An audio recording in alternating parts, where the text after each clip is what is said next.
covered in our assignment, few assignment.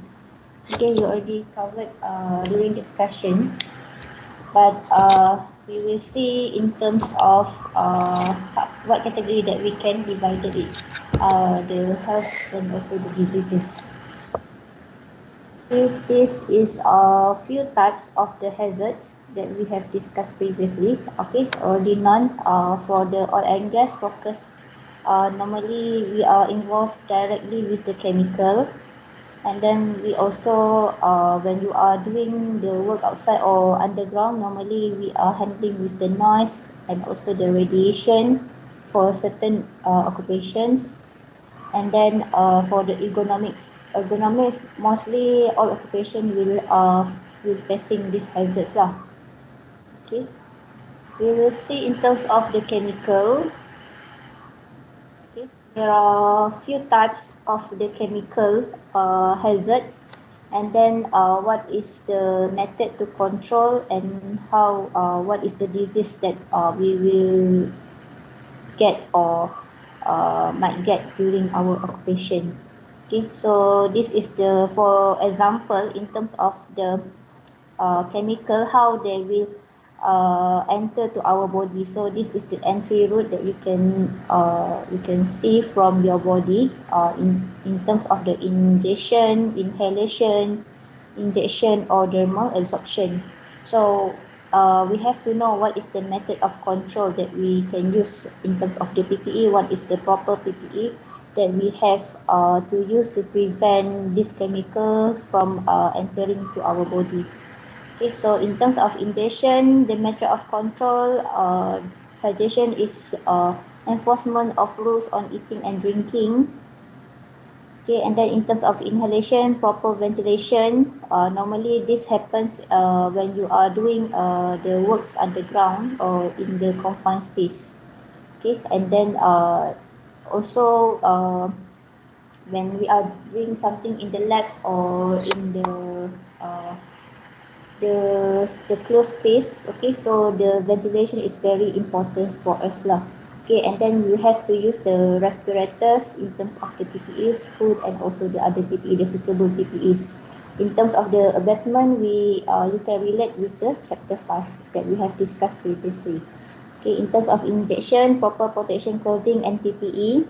Okay, maybe you have to wear the thick PPE instead of the normal clothes. Okay, so that is kind of the PPE that we have. And then the dermal absorption, proper protection clothing, and also the PPE is similar with the injection punya PPE lah. Okay, this is kind of the diseases that we can get when the chemical enter to our body.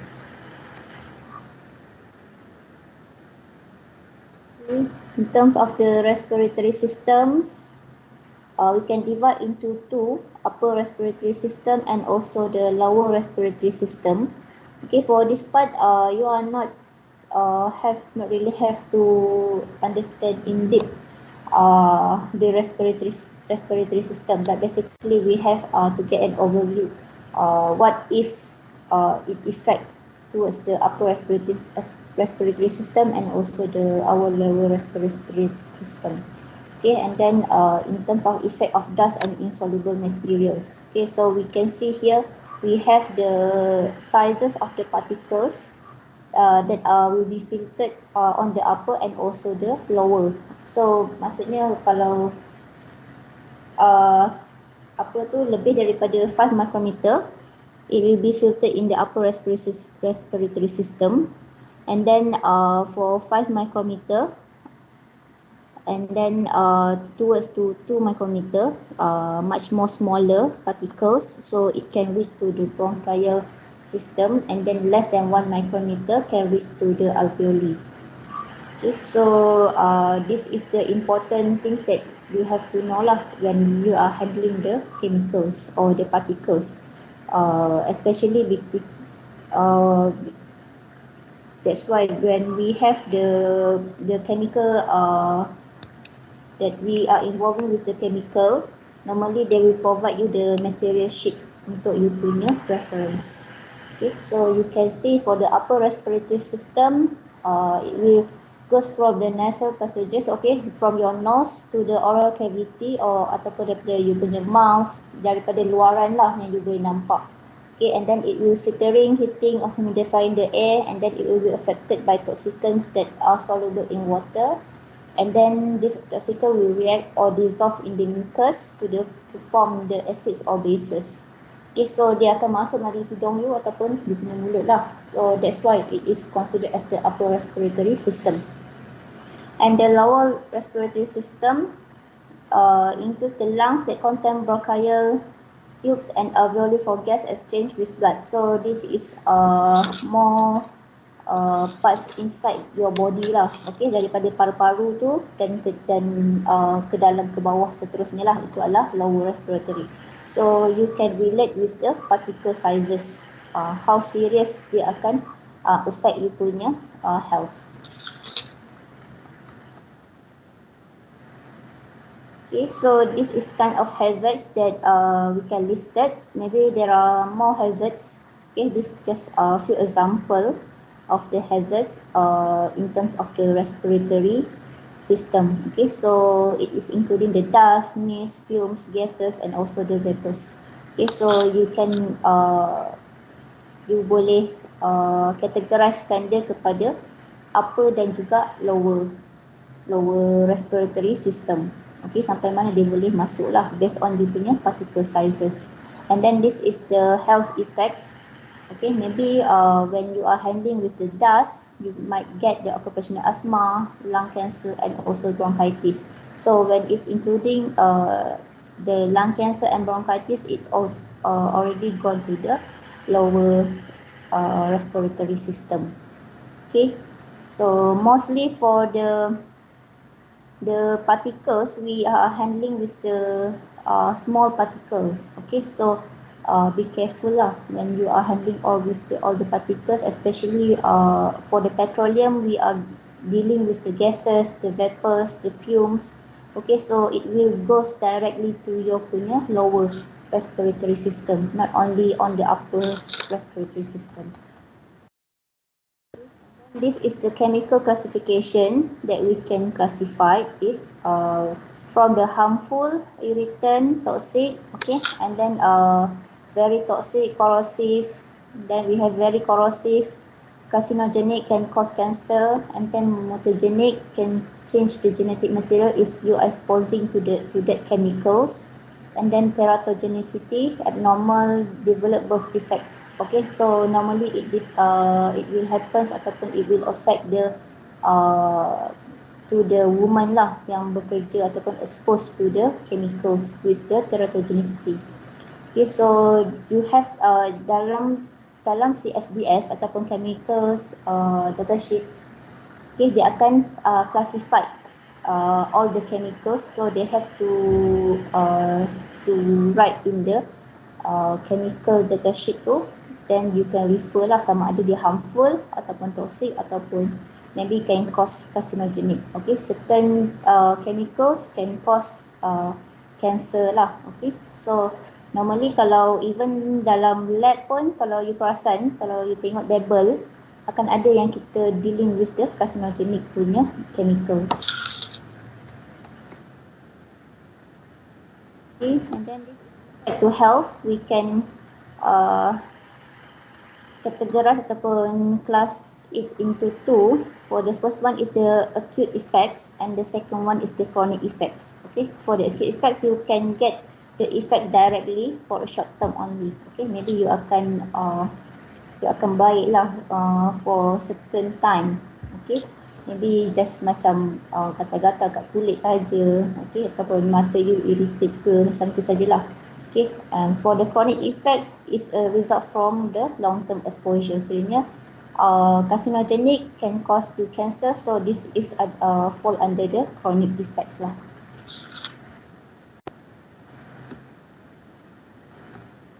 Then we also have the effect of toxicant. Toxic effects can cause induce cancer or tumor, and then can cause mutation, causes defects of the embryo. This one when the pregnancy woman are exposing to the hazards or the toxic, and then cause death to exposed person, and then produce irritation and sensitization, diminish mental alertness, reduce motivation, alter behavior. Okay, and then also can cause bodily injury lah. So this is kind of example of the diseases ataupun effect of your punya exposure towards you punya body lah, sama ada dia irreversible ataupun might be not irreversible. Okay, kalau irreversible ni maksudnya dia boleh berlaku lagi lah, boleh berulang. Okay, ataupun you boleh cure. Sometimes bila you are exposed, you tak boleh cure you punya disease tu.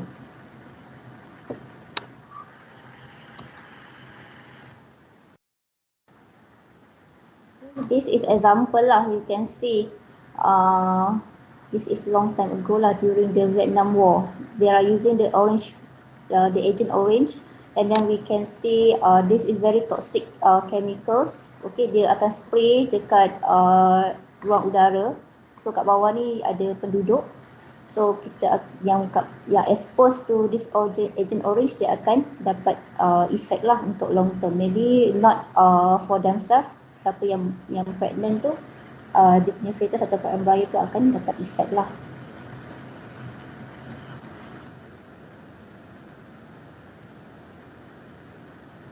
One is in term of the radiation. Okay, radiation sickness is illness and symptoms resulting from excessive exposure to radiation. Okay, it can be accidental or unintentional as in radiation therapy. Okay, biasanya yang ini radiation ni kat mana yang biasa orang yang terdedah pada radiation? Can you give some example?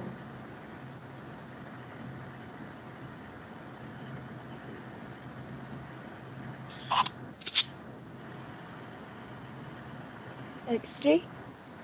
Okay, X-ray lagi? Nuclear plant.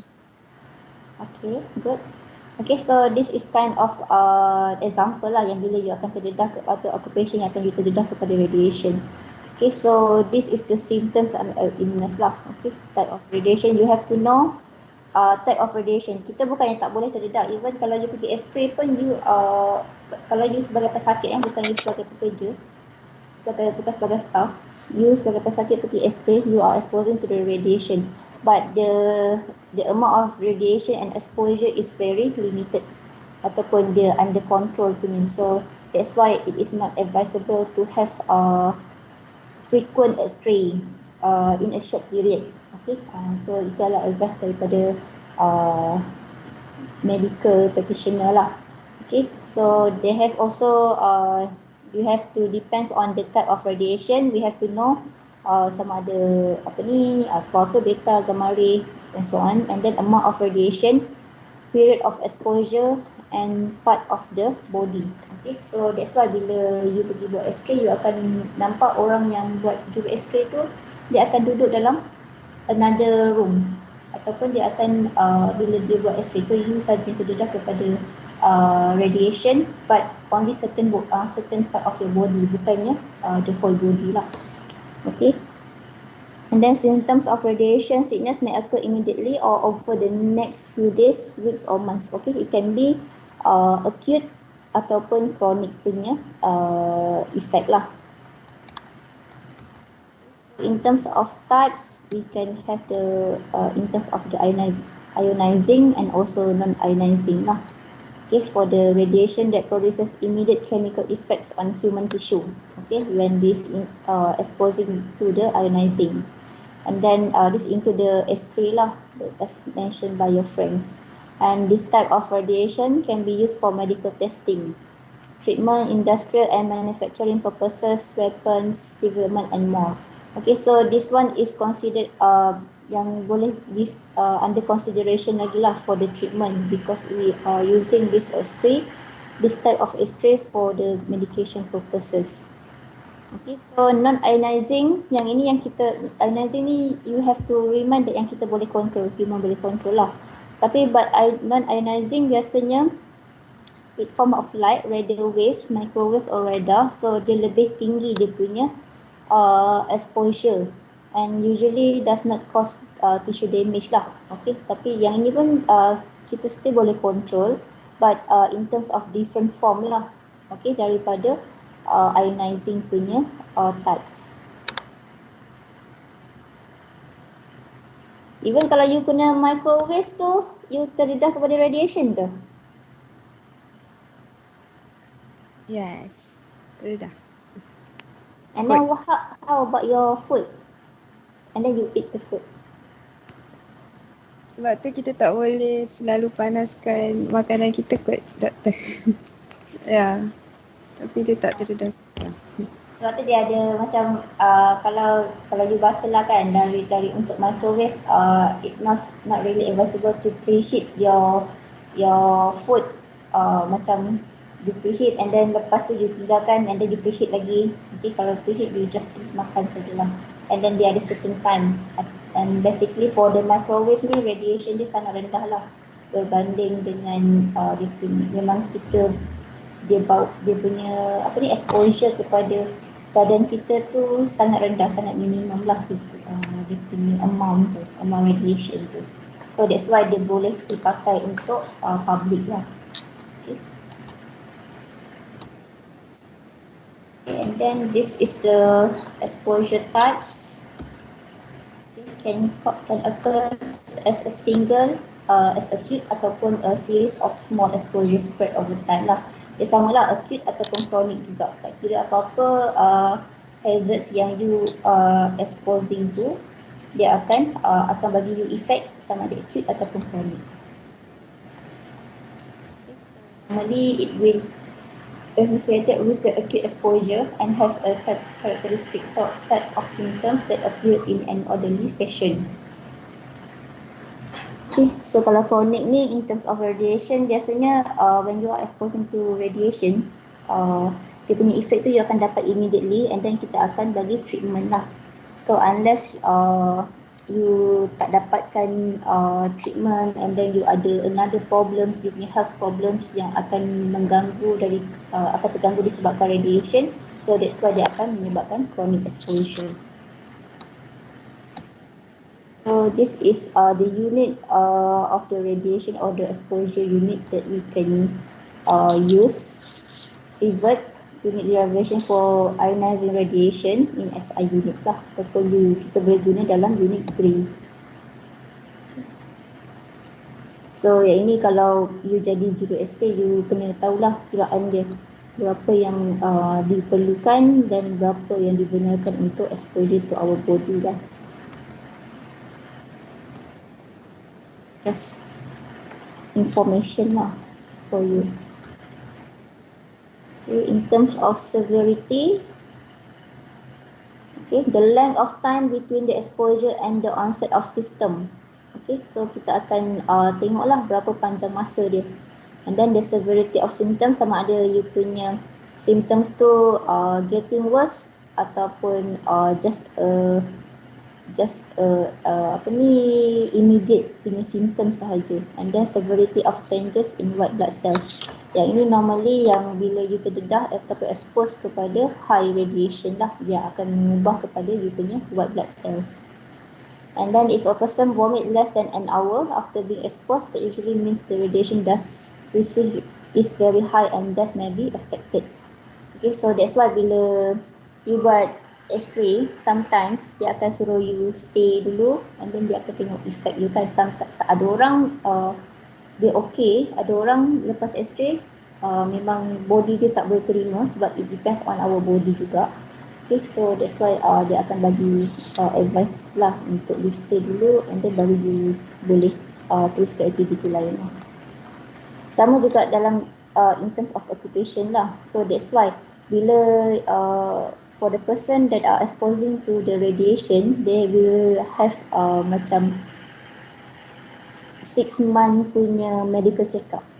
Okay, sebab dia nak tengok you punya effect pada towards your body lah, daripada you punya segi pekerjaan. Akan ada effect ataupun tak. Okay, so this is the symptoms that you can monitor lah for yourself. Okay, and then what to do. Okay, so this is the prevention yang perlu dibuat lah. Do not remain in the area where exposure occurred. Means that kalau you kerja di bahagian nuclear plant, okay, and then you are not really involved in that plant, so you tak perlu datang lah untuk ke plant tu.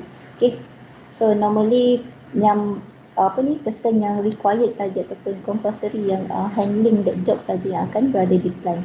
And then do not apply ointments to burn area. Okay, certain radiation, it is very too high, it can cause burn to your skin, and then do not remain in contaminated clothing. After you are exposing to the radiation, orang akan cepat-cepat, kalau you perasan orang akan cepat-cepat suruh you buka pakaian tu, tanggalkan pakaian, and then dia akan ganti dengan pakaian yang bersih. Sebab sometimes bila you biarkan pakaian tu, you pakai lagi, pakai tu memang terdedah daripada radiation, and then you still wearing that clothes, so it can cause you another symptoms lah, maybe akan memburukkan keadaan dia. And then do not hesitate to seek emergency medical treatment lah. Of course, after we do the emergency punya tu, kita akan bawa kepada medical lah untuk treatment. And then this is how to avoid unnecessary exposure to radiation, unless you are really a key person to do that job. Okay, so that's why we are using providing the employees will providing you the proper PPE. So if not provided, you can ask, sebab dia akan melibatkan you punya long term effect to your health. And then person working in radiation hazard areas should wear badges to measure their exposure level. Okay, so that's why yang ni dia akan check lah daripada sebelum you masuk, and then bila you keluar berapa dia punya level exposure you kat body you juga. Okay, so you akan guna dosimeter lah. And then protective shields should always be placed lah, so yang ni memang kena pakai lah. Okay, so this is how we do the monitoring lah. Kita guna this equipment ataupun devices untuk check berapa exposure yang ada di kawasan sekitar tu.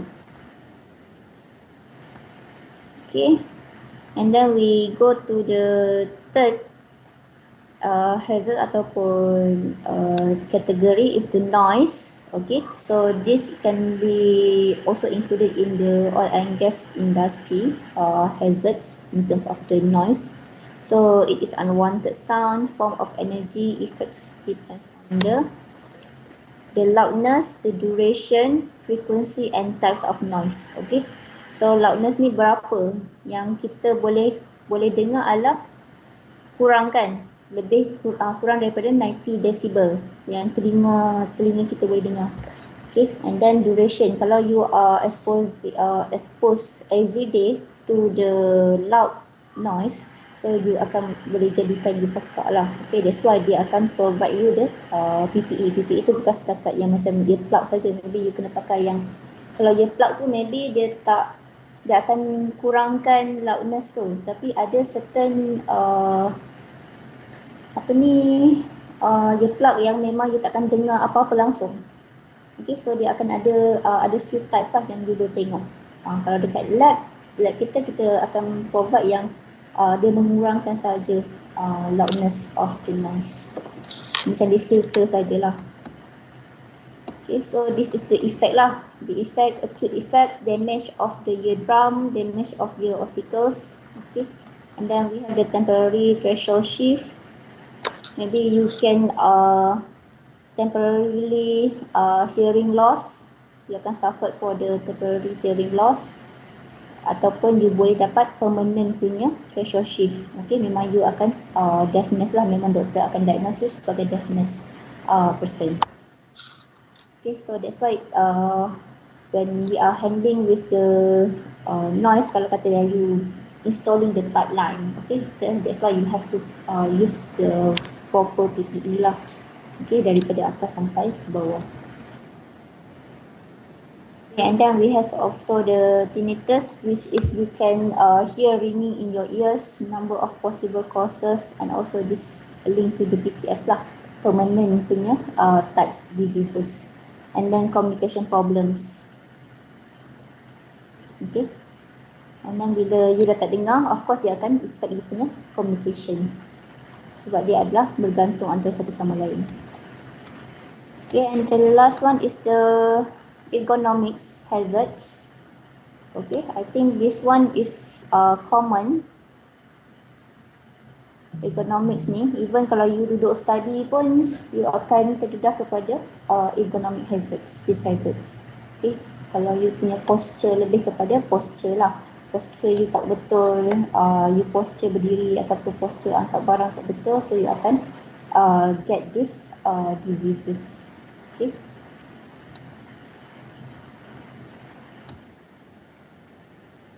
So this is the situation that can relate to the oil and gas industry lah.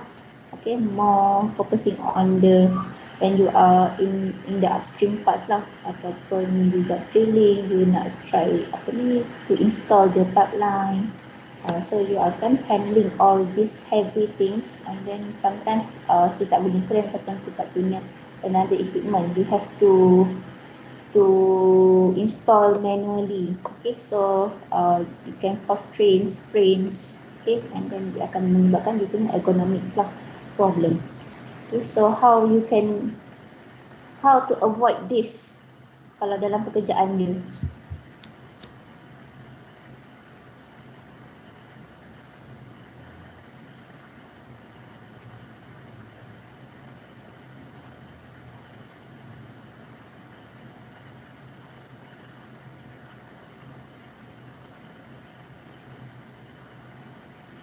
Macam mana kalau you sebagai pekerja and then you terdedah kepada this hazard, how you want to handle?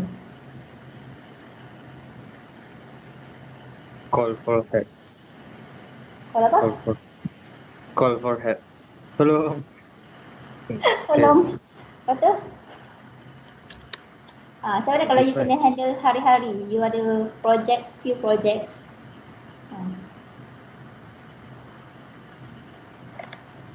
Standby partner.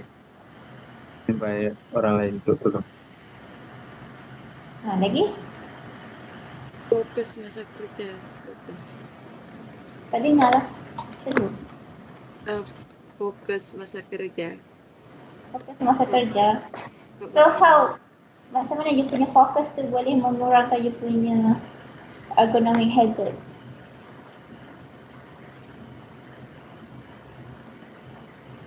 Ya, sebab yang ni antara situation yang you akan facing later on lah bila you join industry. Regularly buat physical check-up. Okay, lagi? Get enough sleep kali doktor. Get enough rest. Okay, ada tak yang lain-lain? Siapa? Tukar-tukar shift. Tukar-tukar shift. So dia dapat cukup rehat. Cukup rehat boleh fokus. Okay, lain? Ini tak ada soalan, tak ada jawapan salah betul lah. Ini thinking punya, problem thinking lah. Macam mana you nak solve problem kalau you are facing this one?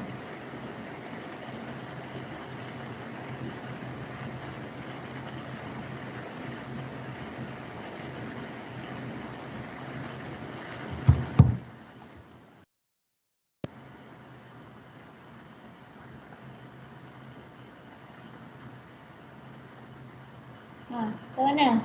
Lagi? Dapat tukar shift, and then apa lagi? Buat medical check-up regularly, tidur yang cukup, ada yang kata fokus. Tapi you tak reduce kan dia punya hazards kan? How you want to reduce these hazards? Selain daripada shift, tukar shift. That one is in terms of administration punya ni lah, action.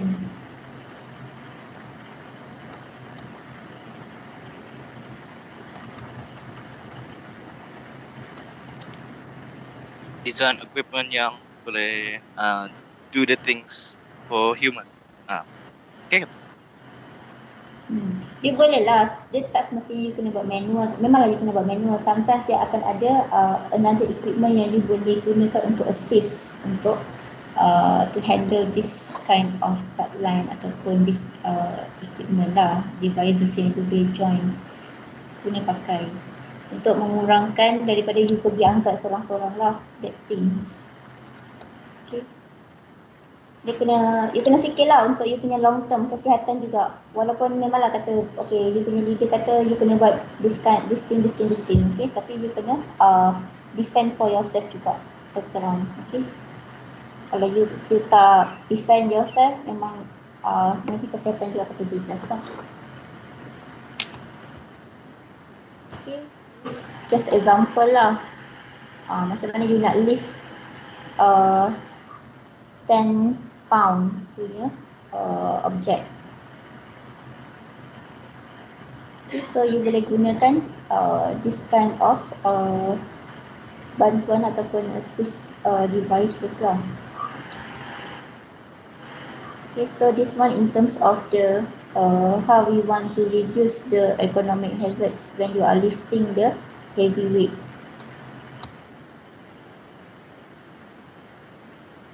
This one is very common lah. Okay, sebab kadang-kadang you hari-hari pun you buat kan benda-benda ni. Angkat benda berat, kadang-kadang you bawa beg yang berat. Okay, so this one lebih kepada awkward position ataupun posture lah. Okay, so this is the prevention from back injuries that we can use lah. Use cart dollies, raise lower shelves, place object up off the floor. Okay, and then you can use crane. Maybe in terms of the dekat when you are doing the installation, maybe you can use these devices, okay, untuk assist you to lift assist devices to lift that materials ataupun that things. Okay, and then you have to make sure lah dia akan ada you punya company tu provide the lift procedure, the proper lift procedure. Okay, and then this is the example tools. So yang ni melibatkan kalau you duduk lah ataupun you buat kerja ke office. Okay, antara alat ataupun tools yang kita boleh gunakan untuk mengurangkan that hazards. Maybe kita tak boleh eliminate totally, but we can try to reduce the hazards.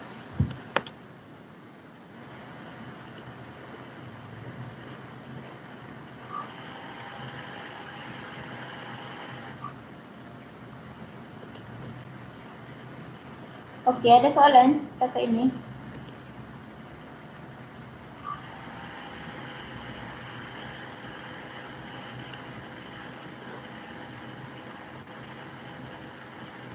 Tak ada soalan? Okey, kalau tak ada soalan kita move kepada group 5 kan? Yang tak cycle lagi.